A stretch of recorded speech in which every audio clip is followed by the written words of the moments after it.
Day 4 of the June 96 10-day retreat in Springwater.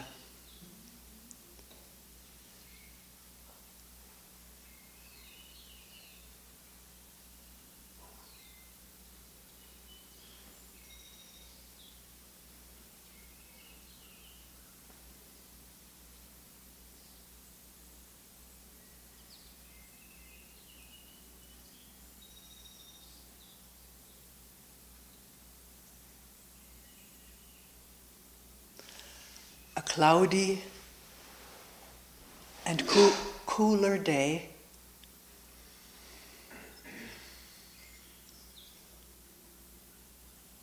And the birds are singing. Crows are cawing.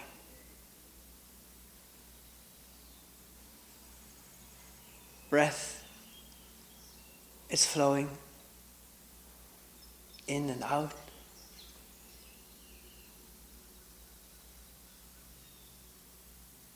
Traffic humming. People sitting together, listening.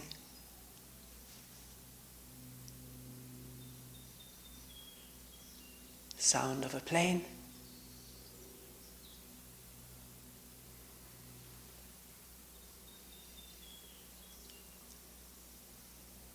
And are there thoughts in the mind? Right now? Can one look, listen?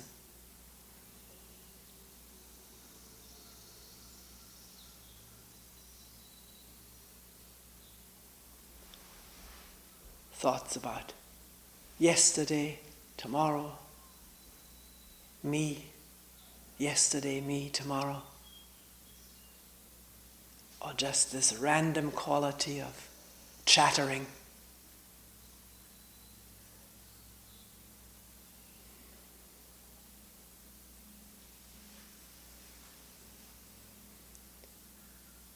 Yesterday in the group meeting, someone said, you, Toni, said in a talk,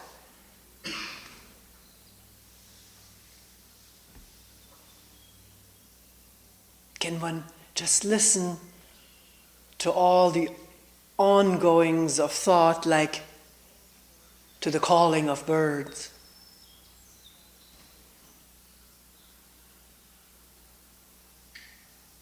Could you say some more about this, the person said, implying it's so hard to listen to my thoughts. Relatively easy to listen to birds and motors humming and insects buzzing.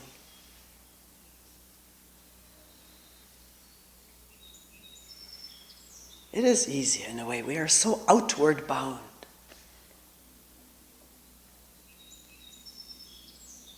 From the beginning, the little baby child watches things that are happening on the outside, and we surrounded with all kinds of toys and mobiles and rattles to investigate toward the outside.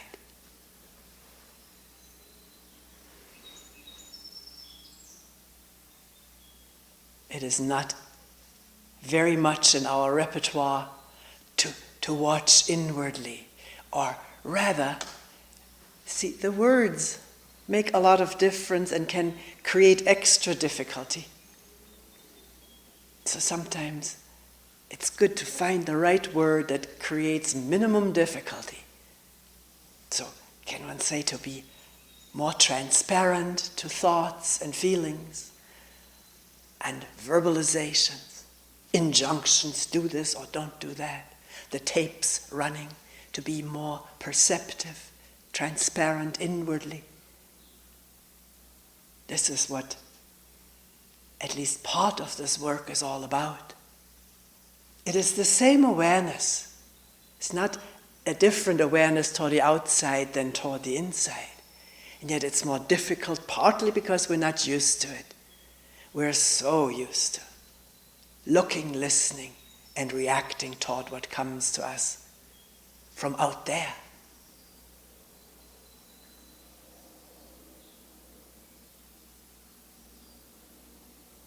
So that's one of the difficulties.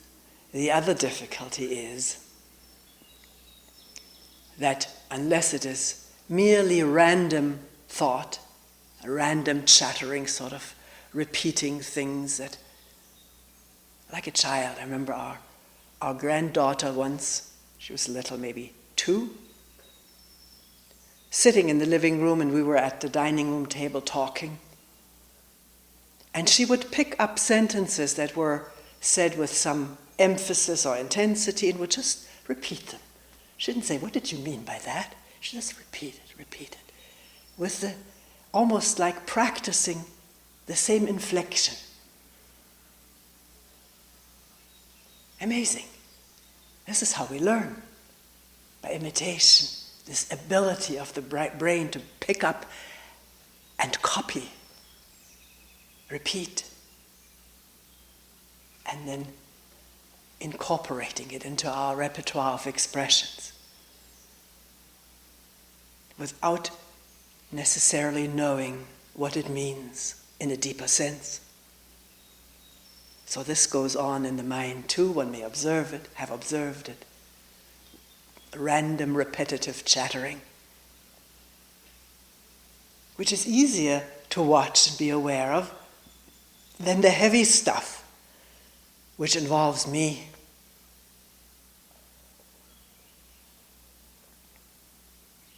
The scenarios repeated with pictures.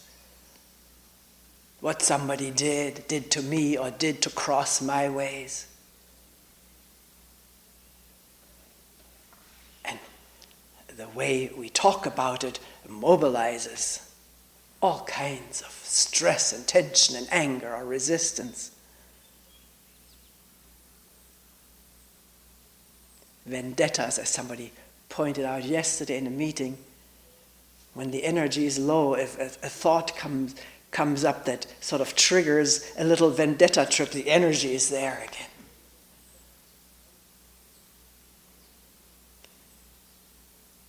And this kind of thinking and picturing, dramatizing, overlays this quiet, open, nondescript awareness, like a smog which hides the light of the sun, or hides the view. It's amazing coming down in an airplane over a smoggy city is utterly amazing. You can already see that blurb from far away. And then you think, what a thing to dive into that. Why not stay up here? Where it's clear and sunny and beautiful. Even the clouds look clear, distinct.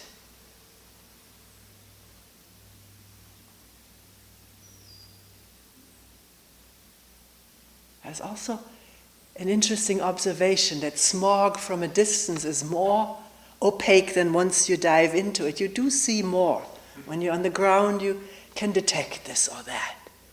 It's not totally wiped out, the vision. So, we were saying the emotion entangling and chemical arousing thoughts that this body-mind habitually engages in smog over a simple awareness. And how does one know that?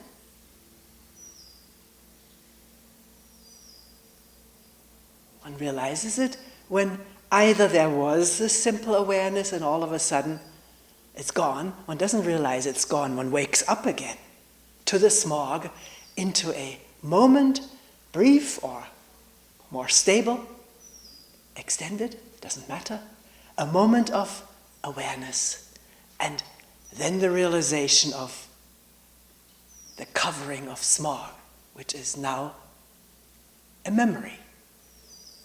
It's not completely acute anymore. Because there's a moment of awakening, a moment of awareness, attention. And realizing, because the emotion may still be active, or the chemicals not absorbed yet in the body, it takes a while for all of this to calm down.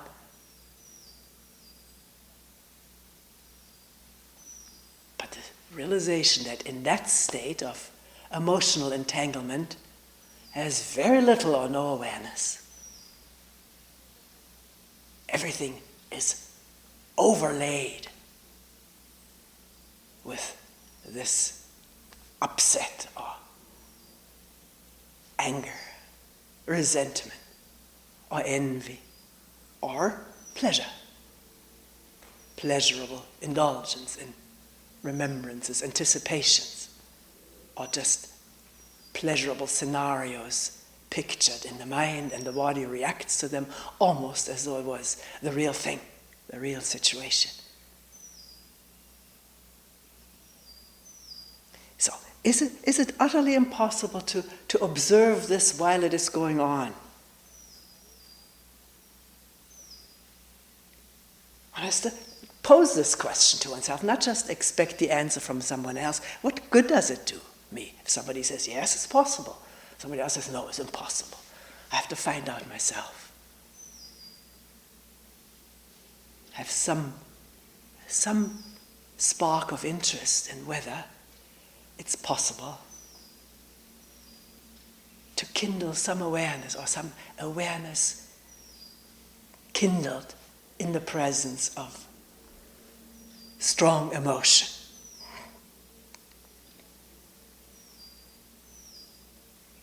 At times one realizes upon becoming attentive again that one has lost it completely. There was not an iota of attention. And at other times, maybe partly through this interest, which is attention, watching it, there is some partial awareness, even though an emotion like anger or fear is at work. There's some attention. Let's call it partial attention. Because it wouldn't keep on going if there was complete, full attention.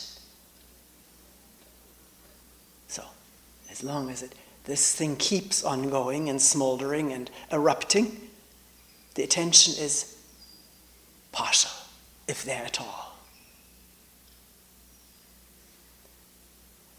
And if one examines a little bit closer, why this partial attention? Why isn't it full? Why doesn't this thing stop, this fear or anger? One may find that there is investment in this emotion. We human beings don't want to be interrupted in our emotions by anybody. One is engaged in an angry barrage and somebody interrupts and says, "Let me finish, I haven't said it all." The body is so constituted it wants its full release and also the enjoyment of that. Now, sometimes when I've said this, some people will say, "I can't agree with you, I don't enjoy it at all. I hate being angry." But these are notions we have. Maybe true, maybe not, but one has to watch more closely in the presence of a new question. Do I really hate it? Or is there also some going with it, very habitual, going with this emotional release? Or sometimes it's not release, it's just a compounding. But there is some kind of wanting not to be deterred from it, some investment and attachment to feeling something. It's one's existence at this moment to which one is deeply attached. Whether it's the existence of sadness or pleasure or anger or fear. It's me, it's my existence. Don't rattle it, don't detract me from it. And the same goes not just for another person, but for this thing we call attention. People have told me this already in this retreat. Sometimes I just don't want to be attentive. Why be attentive? This is reaction arising. And the reaction may very well be from this habitual way, which is our pseudo-security. Our habitual ways are also our security, whether they are painful, pleasurable, or uncomfortable. Amazing to watch, to realize for oneself. So saying at another time, I hate this stuff, I want to be rid of it, is not quite true, may not be quite true. One has to examine it very carefully, time after time after time, to really gain some true wisdom about oneself, not just what one thinks it's like, and insist on that.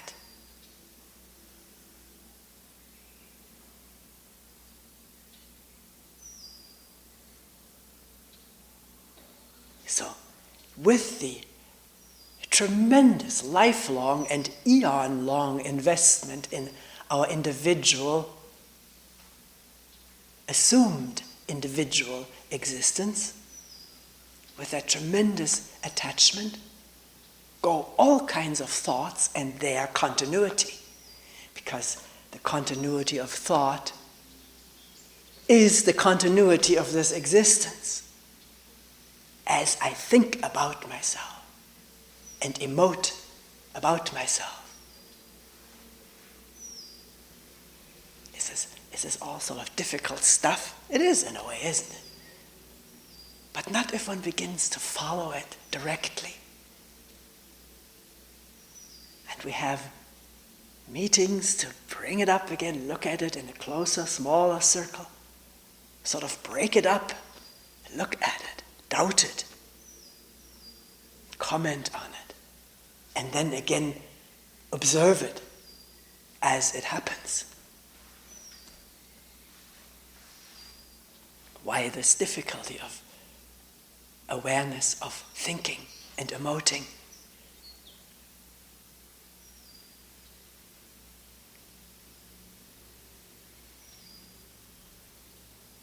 We talked yesterday, I think, about it in a talk. If one were to bring up right now something that so upset one yesterday or yesteryear, it may not be possible to get that rise out of oneself, because there's some openness and energy of listening, which is the complete antidote to reactive sparking of old habits. That spark doesn't fly when there's attention. That's the amazing thing. It disconnects that circuit, that current, from thought and remembrance to upsetting about it, or belly aching, as we say. Not always. Not always. And a situation like this, where after almost 4 days of quietness and a lot of quiet sitting and walking, one listens together, has energy, a communal energy building up, which is very rare.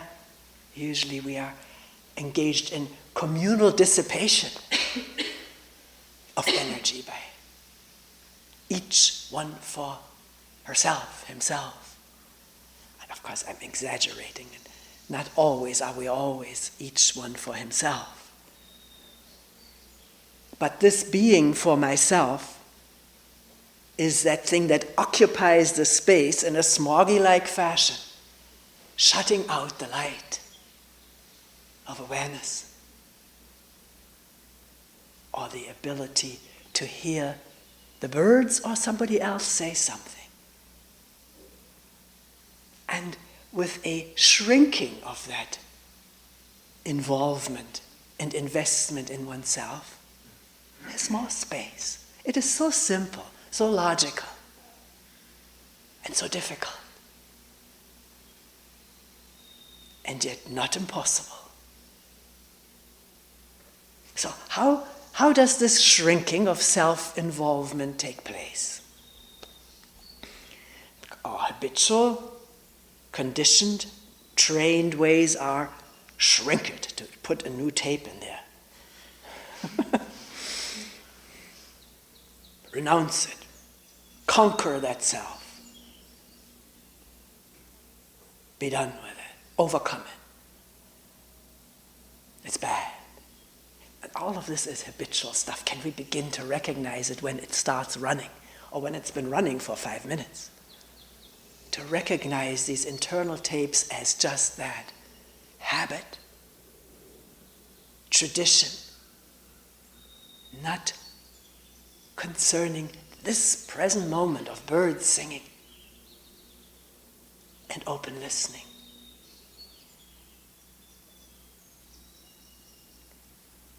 So, to trust less these trusted tapes, time trusted, but they haven't worked, or else we wouldn't be here.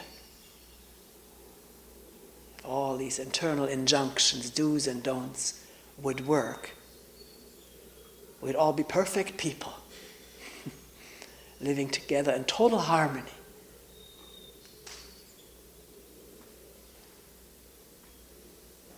So, why not just begin with an innocent observation, an innocent watching and listening and experiencing. Innocent meaning not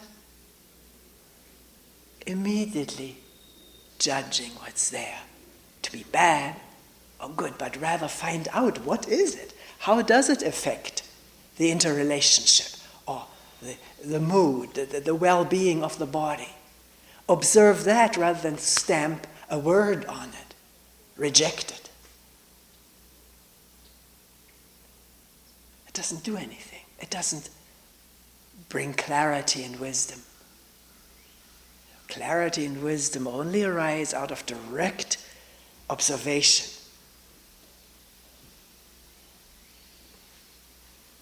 Of what we've been talking this morning about, of self-enclosure, self-centered emotions, investment in them, investment in one's imagined existence. One may not know that it is imagined, but one watches it and one finds out how much imagery there is and how little reality.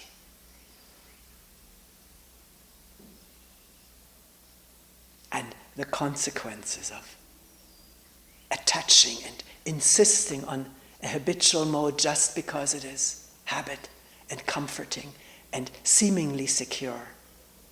To question it and watch it, so that from this watching and questioning and listening, a new wisdom is born, which has nothing to do with knowledge, but with observation and direct realization and insight into our moment-to-moment happenings.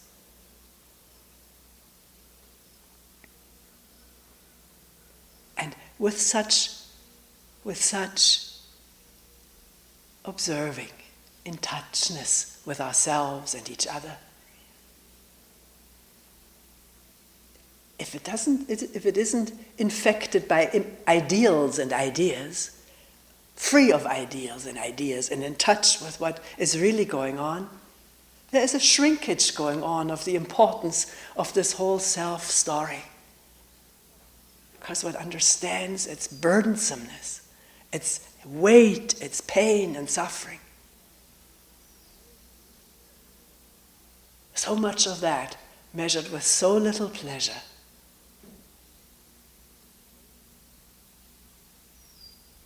And this amazing joy of seeing it, even only for moments at a time. The freedom of discovering. And in that freedom of discovery is no judgment. That's why it's free. Free from judgment. It sees what's there and what it does and how it burdens and weights and pains and resents. And the difficulty in relationship on account of that, all of this, when it's clear, shrinks this investment in self-importance, at least for the time of seeing. And maybe even making it possible to see it again, easier, quicker, lighter, when it happens.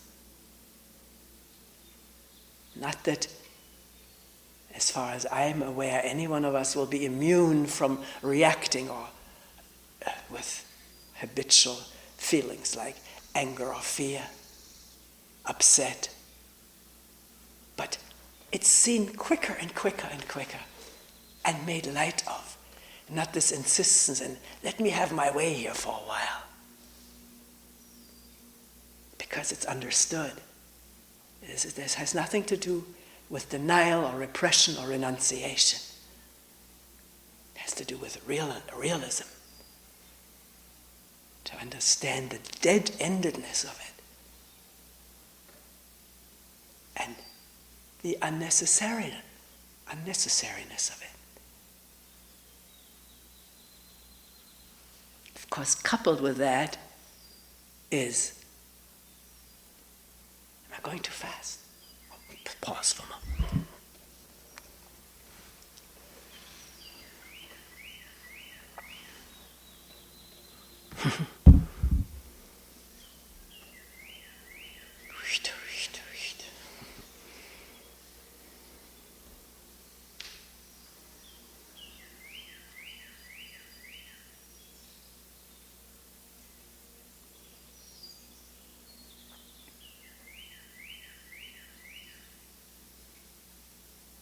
It's the same attention, isn't it? The same awareness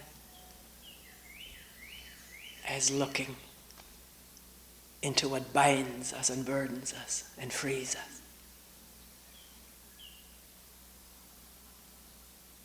So, coupled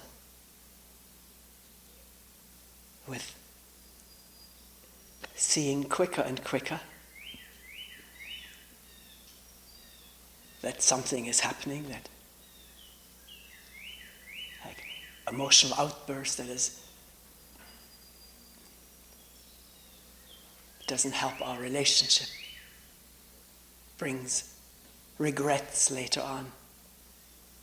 See, let me say this, I'm not right now a psychologist or a therapist who may very well feel that you should explode as long as it feels necessary to get things out that have always been stored and kept under pressure, the tiger below the cement.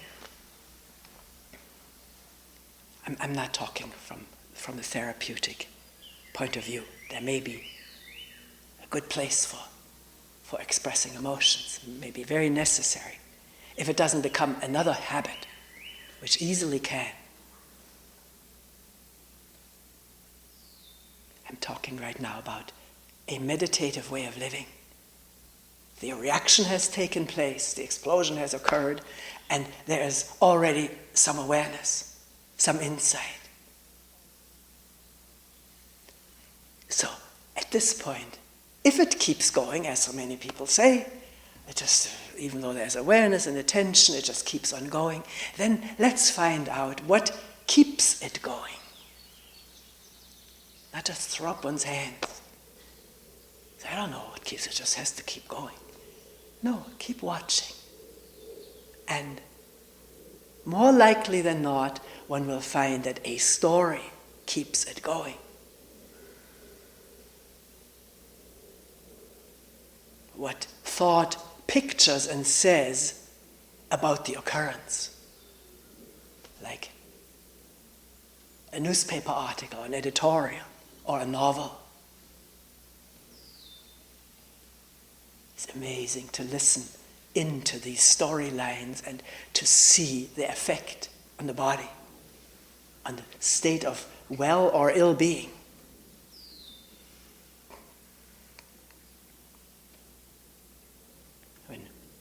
When I came back from Sweden, I had already there during retreat quite a severe toothache.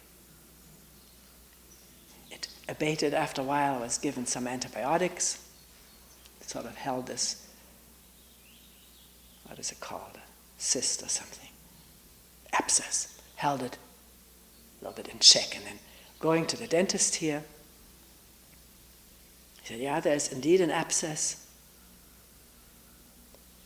And either you can have a root canal, which costs $1,000, or have that tooth out. It didn't take me very long to decide. Although there was some trepidation, I don't remember having had a tooth out in eons. So I didn't know how this was going to be. And in the beginning it was absolutely awful. But try to watch after a moment of just awfulness. What was it that was so awful? I was, of course, picturing this guy there with his tools, which I didn't see, and his assistant holding my head, and the strength put into this whole thing, and then other tools used, and then yet a third set of tools. Because he said something, I gotta loosen it first, and the idea of it, the thought, the picture of it was just horrendous. And that's what the main suffering was from, because I had a total anesthesia there. It wasn't like in the Middle Ages. And then I thought, what if I changed this story and thought that a thorn, poisonous thorn, was being pulled out of that gum? That was a better story already for the sensations, the physical sensations accompanying me. And then finally, all story went. It was just what was going on, and it was nothing. It was nothing. So how one can go through heaven and hell, led on by the thoughts, imagined happenings, pictures, and so forth. And that is accessible to each one of us. It's one of the easier things to become aware of, listening to the internal monologue or dialogue. Not just enthralled by it, but sort of with a distance. What is it doing? How is the body reacting? Because that's what keeps the anger going. And even if it calms down now, the next time that story arises, it'll be all there again.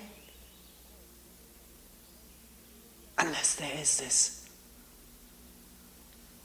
attention which cuts through the whole thing, makes it visible, brings it into light, and lets it fizzle out. But again, not now to set oneself up with expectations of fizzling the moment there is an inkling of attention. It needs staying with it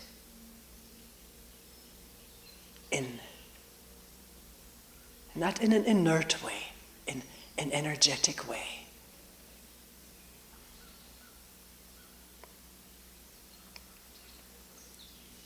Meaning, not arousing. Somebody asked yesterday, how do you get these energies for looking?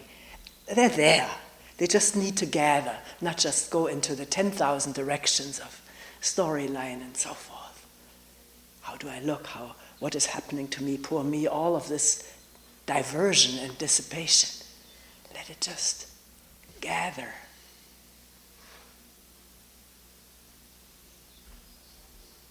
Which it does when there is a sort of a quietness setting in. A witness with the whole thing. Sometimes, when the pain is very strong, one can't. That's what happened when there was still that toothache. And the pain is very strong. There is the realization one can't afford to indulge in any story anymore. It's too much diversion.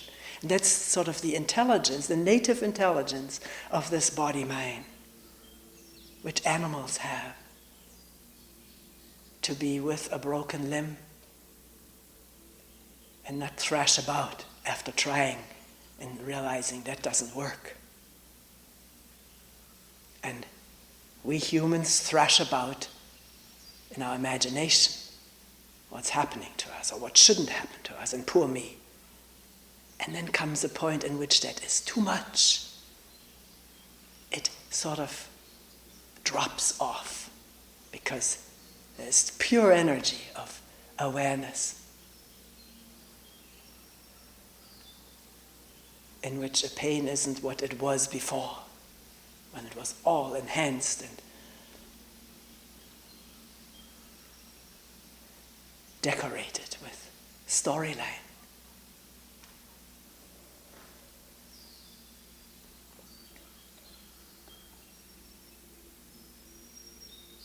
So, have I said enough about this?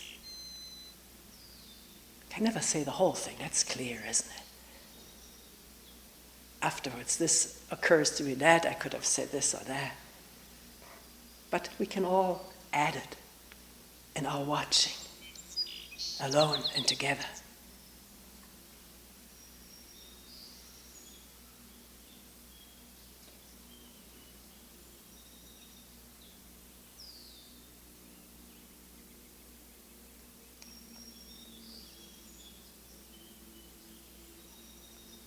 Actually, one may find that if attention dawns in the midst of thought engagement, involvement, if attention dawns and there's some interest energy to look at the whole thing, that there's nothing to see anymore. Because now there's attention.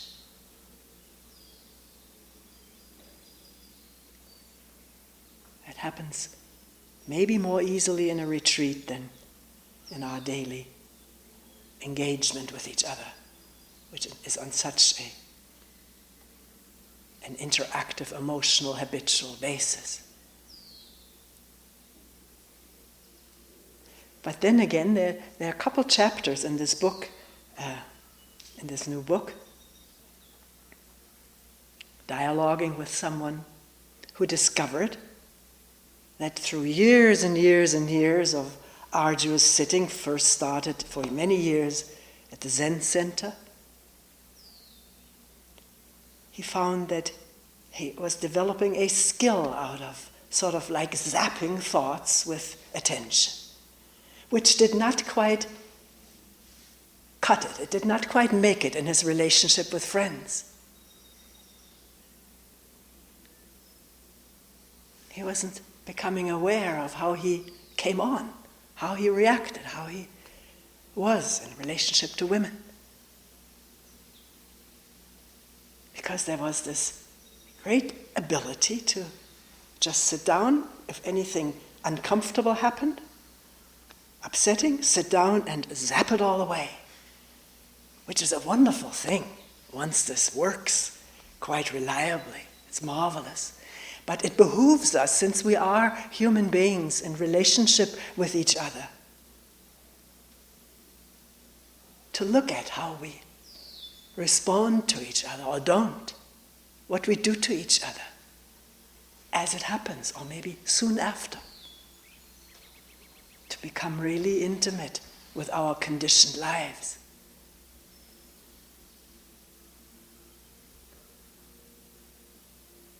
There's more wisdom about it, more compassion.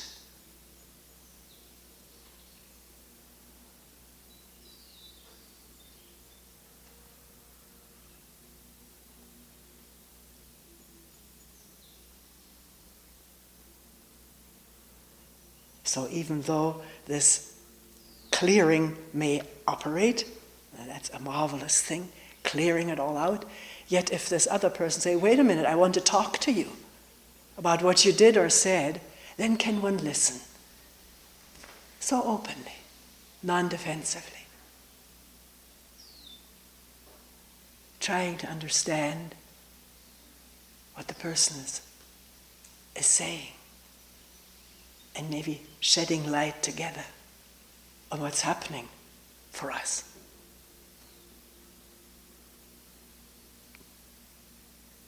in a non-blaming, non-fault-finding, but illuminating way. That is interrelationship at its best.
We will end here for today.